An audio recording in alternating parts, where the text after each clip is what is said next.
Bonjour et bienvenue dans une nouvelle explication. Aujourd'hui, je vais vous montrer comment créer une liste déroulante pour faire remplir n'importe quel champ dans un tableau pour faciliter la vie.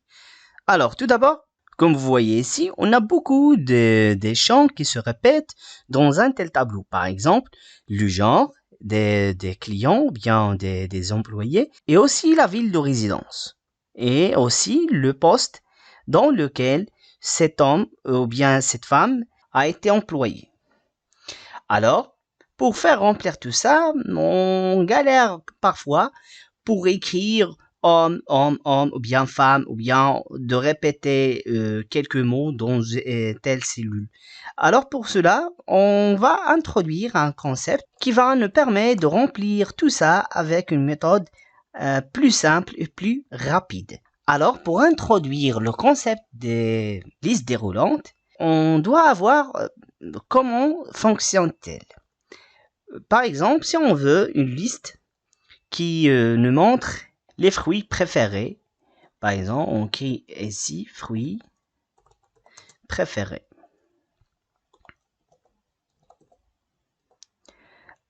Et ici, on aura la cellule qui contient le nom de cette fruit-là. Alors, on met une surbrillance ici en bleu, par exemple. Et ici, on va choisir le gris. Alors, pour installer une liste déroulante ici, il faut avoir cette liste. On clique sur le plus qu'on a ici et on tape les fruits qu'on aura par exemple dans notre liste.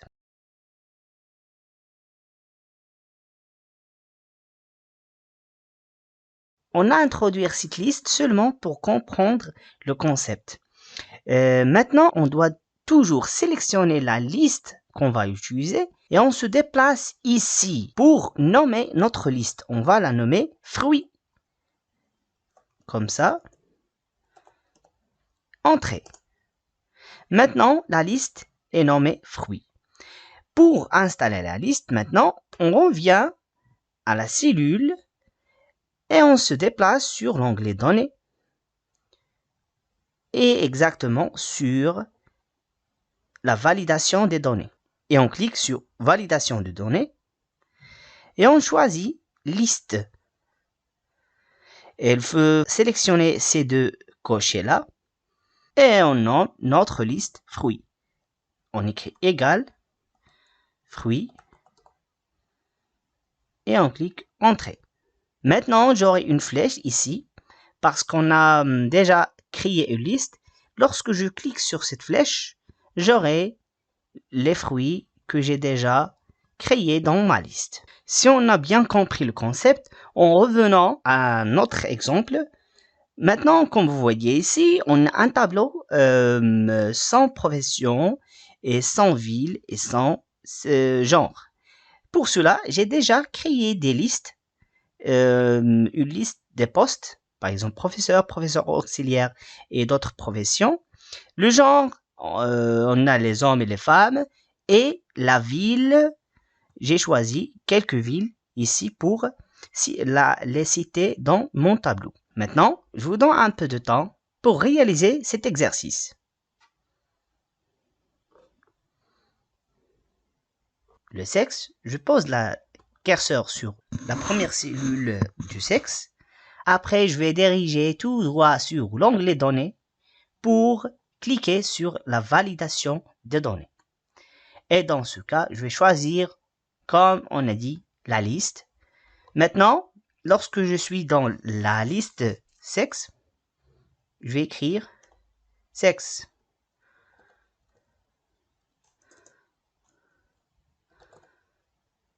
Pourquoi? Parce qu'on a déjà nommé notre liste sexe.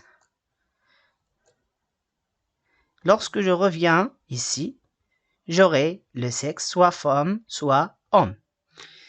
Comme vous voyez ici, lorsque je clique sur les autres cellules au-dessous, j'ai rien. Pourquoi? Parce que j'applique la liste seulement sur la cellule C5.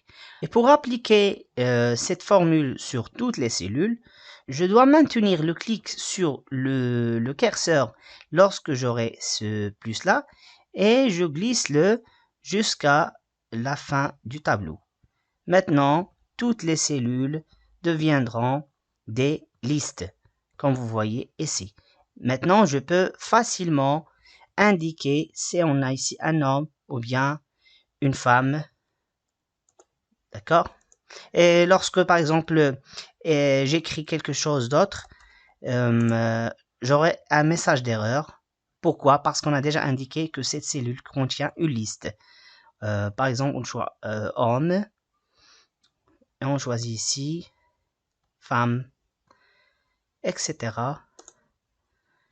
Et ainsi de suite. La même chose, on va faire pour les villes.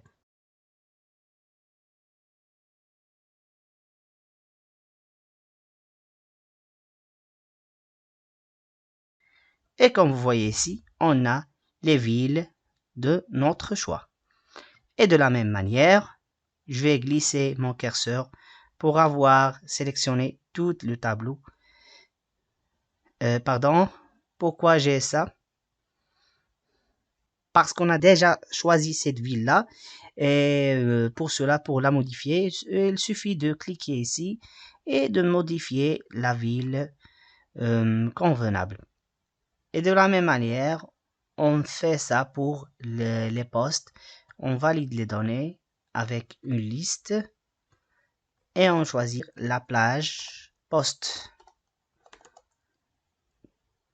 Lorsqu'on clique Entrée, on sélectionne toute la colonne et maintenant, je vais choisir la profession de chaque employé que j'ai dans mon tableau. Il est aussi possible de faire des listes en cascade ou bien des listes qui contiennent des sous-listes. Et pour comprendre ou bien apprendre ça, je vous donne rendez-vous à la prochaine chapitre ou bien à la deuxième partie de cette vidéo. N'hésitez pas d'abonner et d'activer la cloche de notification pour avoir les notifications concernant ce contenu-là et de nous aider à améliorer notre contenu. N'hésitez pas d'aimer et de partager cette vidéo avec vos collègues, vos amis et tout ça pour faciliter la vie. Je vous donne rendez-vous et à la prochaine vidéo.